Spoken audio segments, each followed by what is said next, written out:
This is the GTN Show, and we've had a rather mad couple of weeks, but we are back in the studio. And coming up on this week's show, we're going to be talking about the UCI Individual Time Trial World Champs, women's stamina, triathlon dating, and we're going to be asking whether you need to specialise for an event or distance. Well, it might be slowing down a little bit for us being back in the studio, but you wouldn't know we're actually getting near to the end of race season because this last weekend has been jam-packed with events. Yeah, and with so many events, we best crack on. Right, we're going to go straight in with the weekly poll. And last week we asked you who you thought was the best all-round male triathlete. And it's turned out it's opened up a good debate. Yeah, the results are in fourth place. It was Other with 3%, with some suggestions: Sebastian Keenley, Lionel Sanders, Tim Don, just to name a few. Well, third place had Alistair Brownlee at 25%. And in second, it was Javier Gomez with 31%. And our winner, I know, didn't get your vote, Mark, but Jan Frodeno came out top with 39%. Well, we'll come back to Jan in a minute, but it got me thinking, do we need to specialise in an event anymore? I mean, more and more athletes seem to be able to, well, they're more versatile across the distances and the events. We got Javier Gomez, for instance. He is Ironman 70.3 world champion and Olympic medalist, ITU world champ, and even Xterra world champ. Ben Knut's the same, second at Ironman 70.3 world champs, as well as mixing up with ITU racing. But then Jan Frodeno, even if he has done it step by step, he has done the very top. He's got the gold medal from the Olympics. He's got the titles. Yes, Gomez has got the titles, but he doesn't quite have that Olympic gold. But he doesn't mix it up so much. I mean, he specialises at the time and does it very well, but he went Olympic distance, 70.3, Ironman. Maybe 1 year he got Ironman 70.3 and Ironman World Champs the same year, but he does do it methodically. It's a difficult one. I mean, we've also got athletes now who specialise just in 70.3 with Tim Reed, Holly Lawrence, Sam Appleton. Yeah, true. Yeah. But then this year, they were beaten. Yeah, and then I guess that takes us back to Gomez, yeah. So he beat them, hey? And Daniela on the women's side, but she's obviously going the other way to full distance. Well, it's obvious that we are undecided, Yeah. So please let us know your thoughts in the comments below.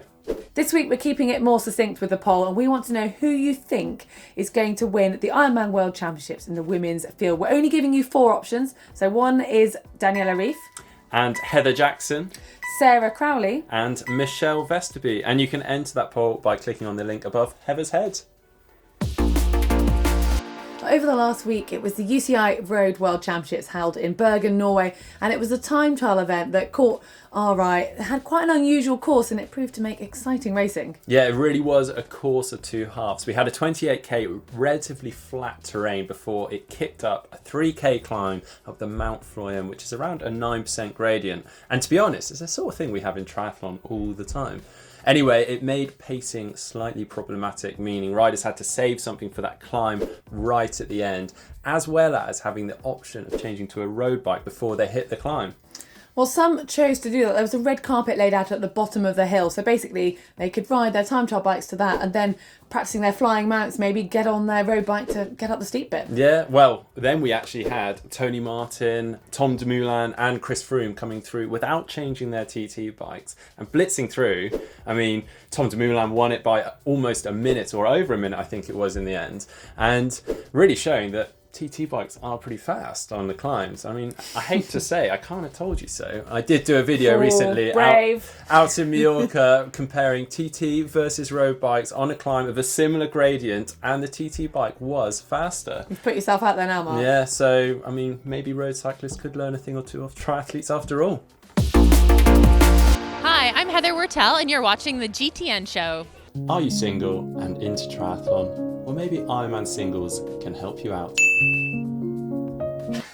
Okay, I saw this online the other day and initially I did think it was a joke, but it actually makes a lot of sense. Yeah, I guess so. I mean, I know how much time triathlon takes up as much as we love the sport, and you might not want to reduce your training or your racing, so maybe meeting a like-minded triathlete could work. Yeah, you could head out training together, even combine your first aid with training. I mean, the group boasts nearly 2,500 members on their Ironman Singles Facebook page, so if that appeals to you, go check it out. Chrissy Wellington is regarded as one of the most driven and accomplished Ironman triathletes that we've seen in recent years, and she's now going to be recognised for those efforts, so she's going to be inducted into the Ironman Hall of Fame during race week in Kona. Yeah, quite rightly so. I mean, she's earned 10 Ironman wins and 7 Ironman 70.3 wins during her career, and she still holds the women's Ironman world record of 8 hours, 33 minutes and 56 seconds from the 2011 Ironman South Africa. Yeah, some impressive stats, and she's going to be joining other legends in the Ironman Hall of Fame, such as Dave Scott, Mark Allen and Paula Newby-Fraser. Well, Heather is looking rather smug beside me, and that is because recent research has found that women have more stamina than men. You sound surprised. Well, I have to be honest, I have actually watched a few ultramarathon events where women have placed in the top 3 overall.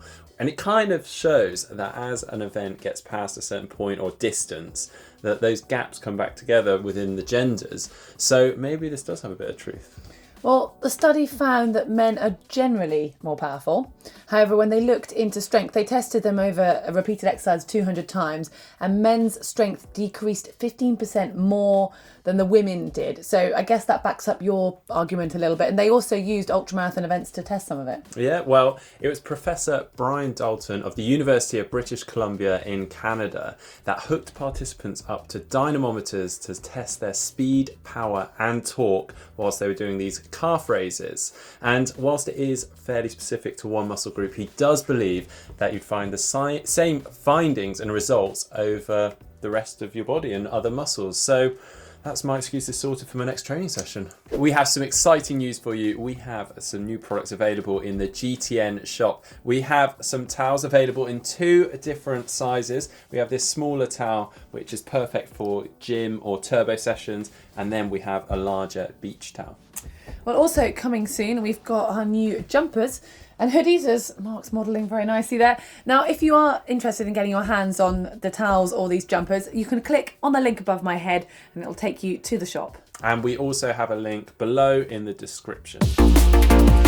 Now on to the transition zone, where we get you to send in photos of your bikes racked up in transition. And start off, we have one from Matt Barton from Xterra, Utah. And this is our first Xterra transition. And I mean, the weather looks glorious there. So I'll definitely be choosing Utah over staining for my next race. Yeah, I would too.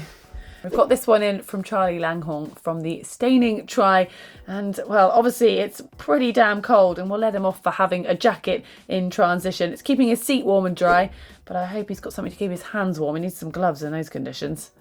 Well, the final one we've chosen this week has been sent in from Annette Morgan, and it's from her daughter's transition at the Captain Kids Triathlon in Galveston. Now, she's only 8 years old and she's set it up herself, which is pretty impressive. So you never know, she might be a triathlete to watch for the future. Yeah, and please keep sending your transition photos in using the hashtag TriZone on Twitter or over Facebook. We had a really exciting weekend of racing with the Super League Triathlon taking place in Jersey with both a men and a women's event this time round. On the Saturday we had the triple mix event, and then on Sunday we had the eliminator event. Well, off the back of his silver at the ITU World Championships, Christian Blumenfeld was ready to race, and he ended up winning 5 out of the 6 and being crowned the overall champion. And in second place it was the Hamilton Island winner Richard Murray, and then in third it was Johnny Brownlee. On the women's side, it was Katie Zaferes of the USA who ran away with the overall win, and the battle then was for second and third between Summer Cook and Nicola Spirig, and it was Cook who took the second and Spirig the third, which was very impressive considering she only gave birth earlier this year. And this weekend we also had Ironman Italy, and it's actually the first time Italy has hosted an Ironman event, and it turned out to be a great success with over 2,500 registered athletes. But over in the pro men's field, it was Andreas Dreitz that really impressed. I mean, Andreas is very successful over the 70.3 distance, but this was his first Ironman distance event, and he led off the bike with a 14-minute lead and then went on to take the win. And in second, it was Jens Pettersson back. He closed the gap a little bit on the run, but then in third we had Andre Vistica. On the women's side, Lucy Gossage was in great form still, just 2 weeks after winning Ironman Wales. She had a bit of a battle on the bike with Tinny Deckers, but soon ran away with it to take the overall win. Tinny Deckers in second, 7 minutes behind her, and then another 7 minutes back, it was Marta Bernardi.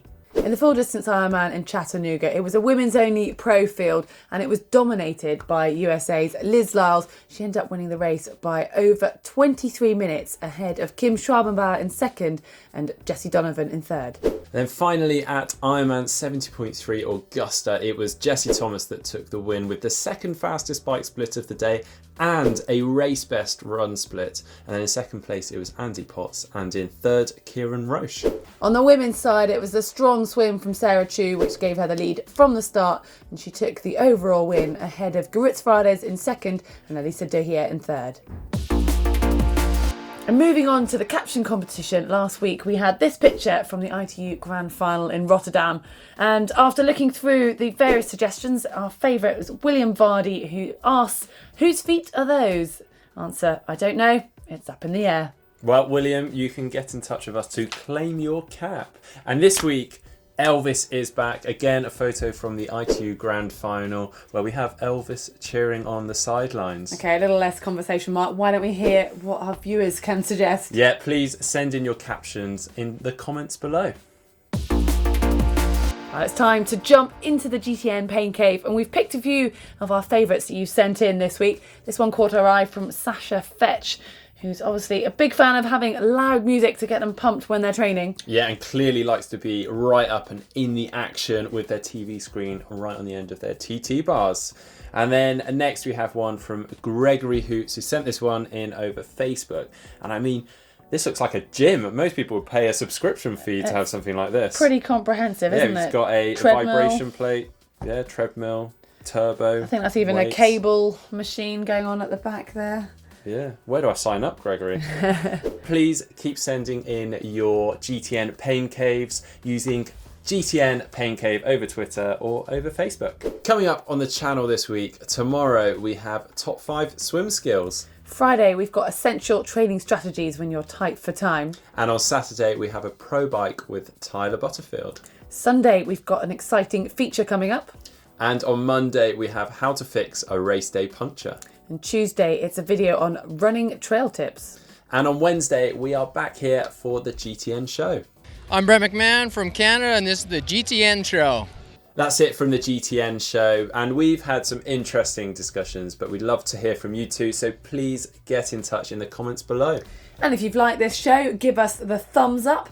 To subscribe to GTN, just click on the globe. And to head to the GTN shop to get some cool goodies like this, just click here. And to see me comparing a road bike with clip-on aero bars and without, just click here. And finally, for a video on running cadence, just click here.